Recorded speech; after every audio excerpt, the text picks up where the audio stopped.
dari kata boro dan beduhur. Boro itu artinya wihara, sedangkan beduhur itu di atas bukit. Jadi ini wihara yang ada di atas bukit. Nah, Candi Borobudur ini itu kan ada 10 lantai. Jadi untuk lantai 1 sampai 2 dinamakan tingkat Kamadhatu. Kamadhatu itu artinya dunia nafsu. Jadi tingkatan yang paling bawah itu gambaran manusia yang masih terbelenggu oleh hawa nafsu duniawi. Ada relief yang namanya relief Karma Wibangga. Relief yang menceritakan hukum sebab akibat, ya. Jadi di sana itu ada relief tentang kebiasaan buruk laki-laki ada, perempuan juga ada. Terus diambil dari Upanat. Upanat itu kan diambil dari cerita relief Karma Wibangga nomor 150.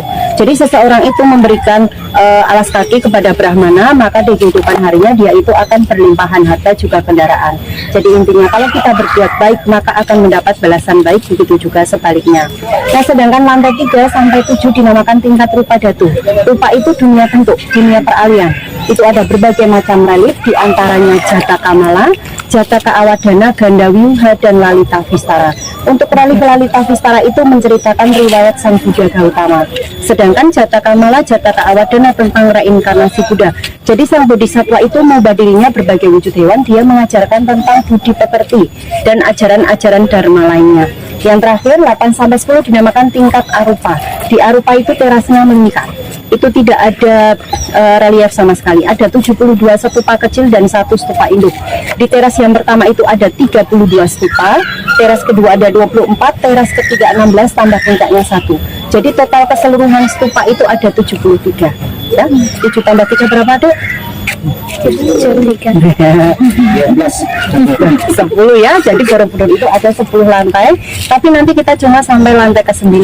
Yang 10 itu sekarang cuma untuk yang khusus sembahyang, ya. Jadi juga itu juga harus ada izin khusus sebelumnya, 1 minggu sebelumnya, ya.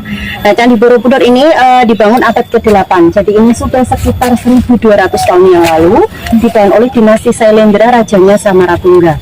Jadi Samaragrawira punya anak namanya Samaratungga dan Balaputra Dewa. Tapi karena dulu itu kan ada perang persaudaraan, akhirnya Balaputra Dewa itu kalah, dia lari ke Sumatera, dia mendirikan sebuah kerajaan namanya Kerajaan Sriwijaya di Palembang, ya. Nah, Candi Borobudur ini kan dulunya juga pernah terkubur abu vulkanik. Jadi kejadian Pralaya, Gunung Merapi meletus bencana alam tahun 1006, maka pusat pemerintahan Jawa Tengah dulu dipindah oleh Empu Sendok ke Jawa Timur. Jadi di sini itu terbengkalai sekitar 800 tahun lamanya. Yang pertama kali menemukan Candi Borobudur ini Raffles, Gubernur Inggris, tahun 1814. Terus diteruskan lagi oleh Cornelius, orang Belanda, tahun 1835. Jadi pernah mengalami 2 kali pemugaran. Yang pertama itu yang ditukar yang terasnya meningkat. Itu yang paling atas Arupa, itu tahun 1907 sampai 1911. Itu oleh Van Erp, orang Belanda.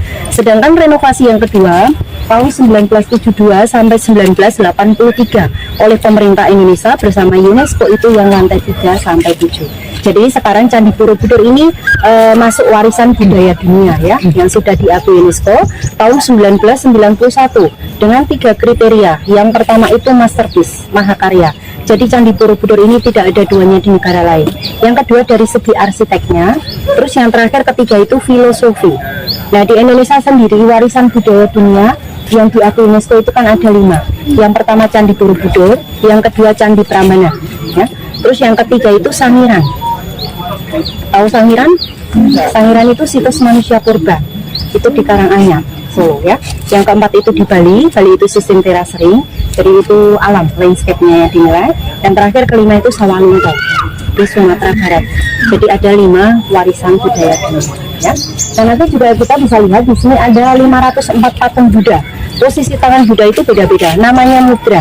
Nanti bisa lihat di sebelah timur posisi tangannya yang satu terbuka, yang satu menutup. Jadi ini artinya menyentuh bumi, bumi sebagai saksi. Terus nanti di sebelah selatan beda lagi gini, menerima dharma. Sebelah barat itu meditasi, utara terhindar dari mara bahaya, ya. Jadi ini timur, selatan, barat, utara. Terus yang di lantai ke-6 itu memberi pengajaran, yang di dalam stupa itu memutar roda dharma, dharma cakra mudra, memutar roda kehidupan. Mungkin pernah dengar ya yang tapi itu cuma sekedar mitos saja. Itu ada di lantai ke-8, teras yang pertama sebelah kanan. Katanya dulu kalau kita bisa menyentuh patung yang ada di dalam stupa itu, katanya cita-citanya bisa tercapai. Tapi itu mitos. Sekarang kita juga tidak boleh pegang patung itu lagi, soalnya bisa merusak di sekeliling stupa itu. Jadi dianggap sakral ya stupa itu. Jadi dulu untuk yang laki-laki itu menyentuh jari manis, sedangkan yang perempuan itu tumit. Oke, barangkali ada pertanyaan.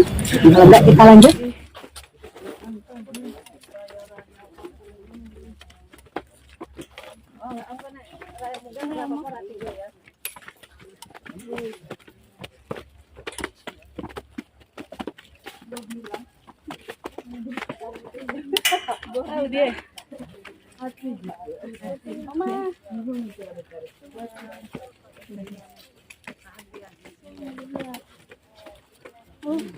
Wilayah dan suaminya itu kan tidak tahu arti mimpi tersebut, maka dia memanggil seorang peramal.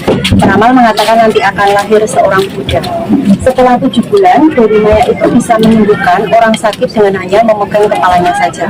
Setelah 9 bulan, Dewi Maya ingin melahirkan. Dia melahirkan di Taman Lumbini, ya, sambil berdiri dan lahirlah seorang bayi.